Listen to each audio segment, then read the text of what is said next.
Oh, look at this chick.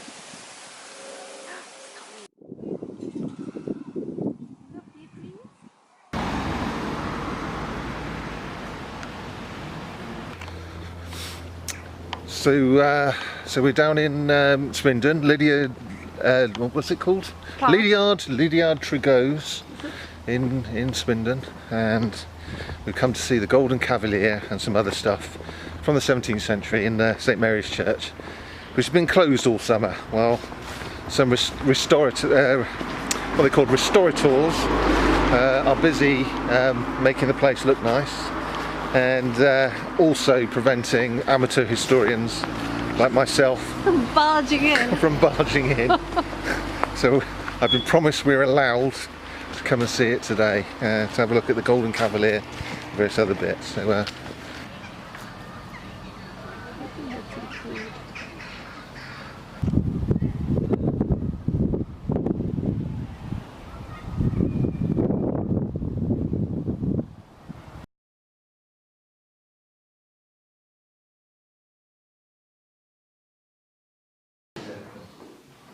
Yeah, because I'm in and out of it, but Paul.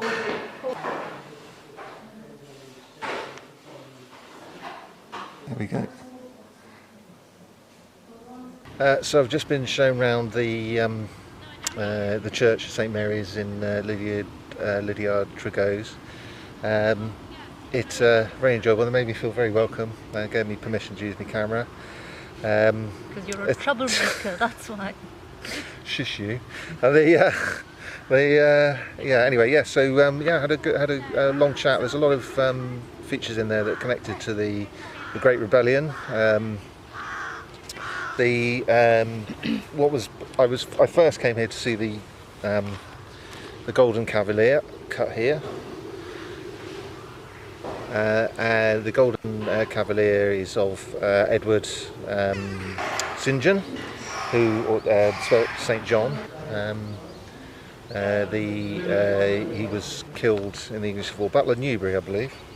And various other members of the family, men of the family, were killed. One, I think, in Bristol, the siege of Bristol, at Prior's Hill. But there's also a monument that features one of the people that started the English Revolution. And this was because there was so much corruption in James I and Charles I's time, and one of them is a guy called Giles Montpesson, who was a grossly a thieving, extorting sort of minister of state, who was basically, I mean, there's a couple of examples. I'll give you a couple of examples of what he did. He sent one of his officers to a tavern, claiming he had nowhere else to sleep, please put me up for the night, and then fined him the next morning for running an illegal inn. So that's an example of the sort of thing that they did, extorting money from people. Not the New Forest, Forest of Dean, they burnt an effigy of Giles Montpesson because he was basically helping I think it was something to do with the enclosures of the forest. But they burnt an effigy of him, and incidentally, the Forest of Dean is one of those examples of common men and women fighting against the state, i.e. enclosures, and winning. Still to this day, if you live in the Forest of Dean, you can start digging a mine, you can graze your animals on the common, you can collect wood, and that's an example of the common people fighting back and winning. One of the few examples. I mean, why go on about the Tolpala martyrs who lost and were sent to Australia when we can hold up as heroes the foresters of Forest of Dean? But anyway, yeah. So it wasn't just Giles Montpesson we're interested in. There's a monument to his wife in there.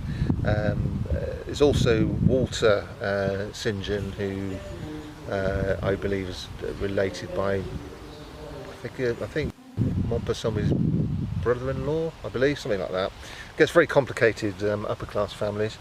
But Walter inherited, and he was parliamentarian, and he was known as as a Republican, the Houses of Parliament have a record of him as being, it's being said that he was a Republican, but then he's just been blown around by the winds of fate. So yeah, thank you to the Conservatives. It was very, very nice of them. It's not just Civil War monuments that are interesting about this church. There are other features, like its medieval stained glass, its medieval murals. But how it survived was at risk from Cromwell's troop. So I was talking to the lead conservator, and he says it's probably because Walter was a Republican, one of Cromwell's people, and Cromwell's army just wouldn't have messed with this church because of the Walter St John's connections. So we're lucky. He was both upper class and a Republican, which means that we still have a beautiful church to look at. Cromwell's army would have smashed all of the stained glass, whitewashed the walls, and broken up those monuments. So it's halfway between Bristol and Swindon is where we are. There's a place called Lydiard Tregoze, you might be able to see it there. And we're going next to, I think it's Broadhinton or Broad Town, it's somewhere around there, so it's a very short distance where the next church monuments are. Anyway, so we're at St Peter ad Vincula, which I believe is Peter in Chains, I think. Hopefully, I think the monument to John Glanville is here. Let's go and have a little look. Pretty church, very nice Wiltshire churches. Well, obviously, the churches are very nice in Wiltshire, is what I meant to say.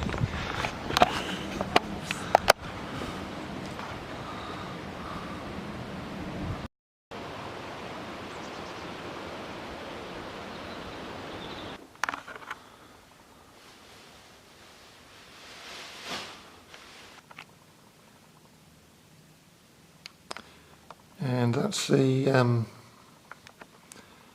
guessing my I got very little Latin, but the John Glanville, I think it says he served Carolai, I think is Charles Carolai Primi, if I'm pronouncing that correctly, Charles I and Charles II. I think it mentions Elizabeth I as well. I think so. He was quite an old man when he died in 1661. So he was the Speaker of the House. A historically important figure. If you can imagine a time where a Speaker of the House of Parliament, House of Commons, would be a famous and interesting figure, that couldn't possibly happen these days. But there he is, that's his monument. I believe this is his son, but I'm not 100%.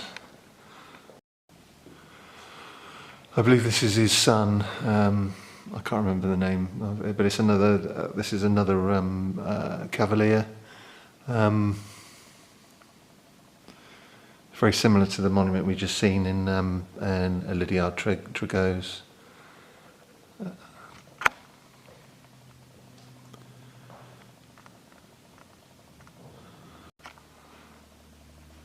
I'm guessing that roof is Jacobean. It looks to me. I don't think I'm far off.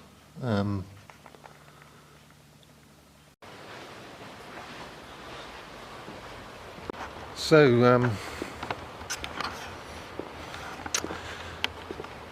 John Glanville, Speaker of the House, he was a lawyer that concentrated very much as a man of his time. The Speaker of the House, he was very much interested in the freedoms of the Commons.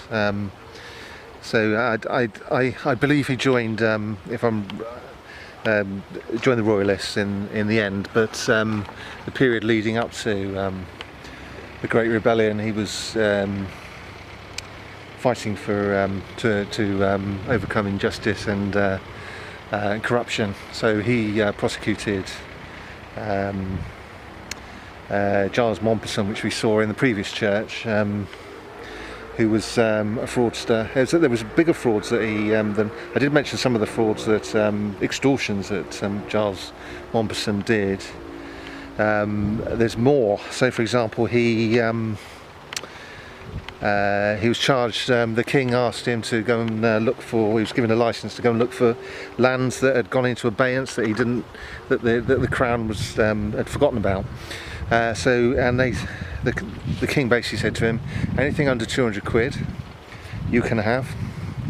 Anything over 200 quid it belongs to the crown. So of course Giles Mompesson, found loads of land that was in abeyance, and it just so happened they were all, £199, 19 shillings, and so it's made himself extremely rich. Now he was John Glanville was the one who prosecuted him. He lost everything, most of it, most of all that he'd acquired dishonestly. Was sentenced to death, fled the country. He did come back and lived his days out near to the previous church we were at. So he kind of lost everything, but it's he was able to do that probably because of because of his contacts, and also the disorder that was going on during the English Civil War. But yeah, so an interesting character, John Glanville, a very intelligent man, served, I believe, 3 monarchs, very legal mind. He made some, well before the English Civil War, he said such things as, yes, the crown does have prerogatives, like proroguing Parliament, for example. I don't know whether you've ever heard of that. The crown does have some prerogatives, but it's not just, I'm trying to remember the exact quote, but it's something along the lines of, the king can decide to do it, but he can't just do it the way he fancies doing it. Something along those lines, which shows a progression in English law and the English constitution towards a more parliamentary system. So yeah, anyway, that's it. I shall see you. Thanks for joining me on this trip. I shall see you on the next one.